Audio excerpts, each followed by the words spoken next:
कुछ लोग आज सोचते हैं जो लोग स्टेज पर होंगे वो लोग उत्तम हैं, जो लोग गवाही दे रहे हैं वो उत्तम हैं। ऐसा नहीं है। अगर आप सेवा में हैं, चाहे आप दरी बिछा रहे हैं, आपके लिए सेम फल है जो परमेश्वर ने रखा हुआ आपके लिए। मैं आपको सही कह रहा हूं। अब क्यों वो सारपत की विधवा मौत से बचती है? उस अभिषेक के कारण जो एलिया के सिर के ऊपर था।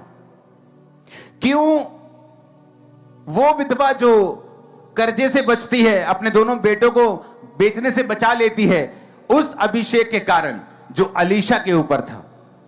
क्यों वो भूमि जो गर्भ गिराने वाली थी उसका पानी ठीक हो जाता है? उस अभिषेक के कारण जो अलीशा के सिर के ऊपर एलिया के जी उठने के बाद उतरा था।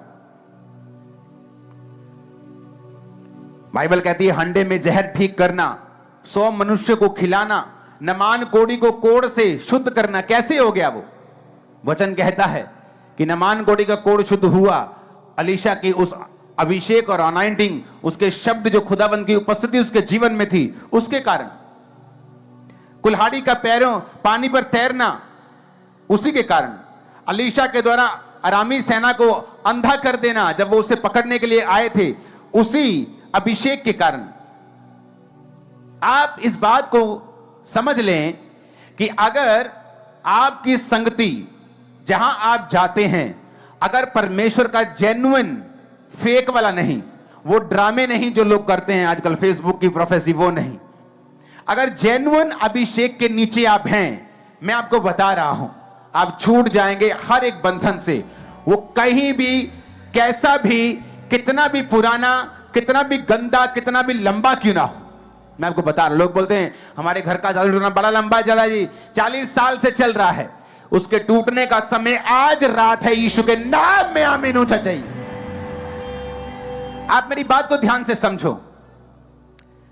आपका दिमाग इतना बड़ा क्यों है कि उसमें खरबों अरबों नाड़ियां हैं, उसमें इतना जीबी, इतना डेटा स्टोर हो सकता है कि कोई कंप्यूटर उसका मुकाबला नहीं कर सकता। क्यों परमेश्वर ने इतना बड़ा और इतना कॉम्प्लिकेटेड दिमाग आपको दिया है? कोई डॉक्टर इसका सफल ऑपरेशन नहीं कर पाता है। कुछ ना कुछ बोलता है कि मेरे से मैं कर दूंगा, लेकिन कोई ना कोई दिक्कत, क्योंकि दिमाग इतना छोटी छोटी नर्व से भरा हुआ है, इतना बड़ा है, क्योंकि परमेश्वर ने आपको सोचने की, समझने की और डिसीजन लेने की अच्छी बुद्धि दी है।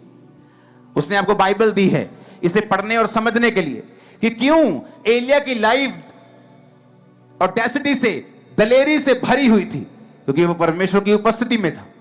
क्यों अलीशा की लाइफ से लोग छुटकारा पाते थे? क्योंकि वो परमेश्वर के साथ ईमानदार था और उसने एलिया की सेवा की। वो एलिया परमेश्वर की उपस्थिति में रहता था, अलीशा एलिया के हाथों और पैरों को धुलाया करता था और परमेश्वर की सेवा करता था। बाइबल कहती है कि जब मूसा के बाद जब यहोशू को चुना गया, तो यहोशू ऐसा नहीं था कि अच्छा मूसा प्रार्थना करने के लिए गया 6 घंटे, मैं भी उसी तरह रूम में जाऊंगा 6 घंटे प्रार्थना करने के लिए। बाइबल कहती है जब मूसा तंबू में खुदावन से बात कर रहा होता था तो यहोशू तंबू के बाहर खड़ा होता था। और एक समय आया फिर परमेश्वर ने उन प्रधानों को नहीं चुना, उसको चुना जो सेवा का मन रखता था अपने अंदर। और फिर वचन कहता है यहोशू की लाइफ से, उस मसीह के कारण जो यहोशू के ऊपर आया, परमेश्वर ने इस्राएलियों को आजाद किया।